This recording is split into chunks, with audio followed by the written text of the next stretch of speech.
Tamil Nadu politics లో రోజుకో twist చోటు చేసుకుంటోంది. అసెంబ్లీలో ఇవాళ సీఎం విజయ్ బల పరీక్షకు సిద్ధమయ్యారు. విజయ్ ప్రభుత్వానికి ఇది తొలి పరీక్ష. అసెంబ్లీ వేదికగా ఆయన ఇవాళ బల పరీక్ష ఎదుర్కోబోతున్నారు. ఈ పరీక్షలో విజయ్ నెగ్గుతాడా లేదా అన్న ఉత్కంఠ నెలకొంది. అయితే విజయ్కు ఇది నల్లేరుపై నడకలానే ఉంది. ఇప్పటికే ఆయనకు 120 మంది ఎమ్మెల్యేల సపోర్ట్ ఉంది. ఇప్పుడు అన్నాడీఎంకేలోని ఓ వర్గం కూడా మద్దతిస్తున్నట్లు తెలుస్తోంది. విజయ్ బల పరీక్షకు సిద్ధమవుతున్న వేళ తమిళనాడు రాజకీయ పరిణామాలు ఉత్కంఠ రేపుతున్నాయి. ఇప్పటికే అన్నాడీఎంకే పార్టీలో చీలిక ఏర్పడిన నేపథ్యంలో తాజాగా ఈ పార్టీకి చెందిన రెబల్ ఎమ్మెల్యేలతో సీఎం విజయ్ భేటీ కావడం చర్చనీయాంశమైంది. కాంగ్రెస్ మిగతా మిత్రపక్షాల నేతలతో సమావేశమైన విజయ్ అన్నాడీఎంకే సీనియర్ నేత సివి షణ్ముగం నివాసానికి వెళ్లారు. అక్కడ అన్నాడీఎంకే రెబల్స్ ఎమ్మెల్యేలతో సీఎం సమావేశమయ్యారు. అసెంబ్లీలో ఇవాళ బల పరీక్ష జరగనున్న నేపథ్యంలో ఈ భేటీ ప్రాధాన్యం సంతరించుకుంది. 30 మంది ఎమ్మెల్యేలు విజయ్కు సపోర్ట్ ఇచ్చేందుకు సిద్ధమయ్యారు.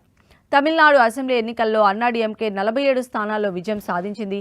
రిజల్ట్స్ తర్వాత పార్టీలో నాటకీయ పరిణామాలు చోటు చేసుకున్నాయి. పార్టీ ప్రధాన కార్యదర్శి ఎడప్పాడి పళనిస్వామి తీరును సీనియర్ నేతలు సివి షణ్ముగం, ఎస్పీ వేణుమణి, సి విజయభాస్కర్ బహిరంగంగానే విమర్శించారు. ఈ క్రమంలోనే గత శనివారం జరిగిన పార్టీ సమావేశంలో విజయ్ ముఖ్యమంత్రి అయ్యేందుకు మద్దతు తెలపడం, శాసనసభ కమిటీ నాయకత్వ బాధ్యతలపై వాడీవేడి చర్చ జరిగింది. ఇందులో ఈపీఎస్ నిర్ణయాలతో విభేదించిన సివి షణ్ముగం, ఎస్పీ వేలుమణి సమావేశాన్ని బహిష్కరించారు.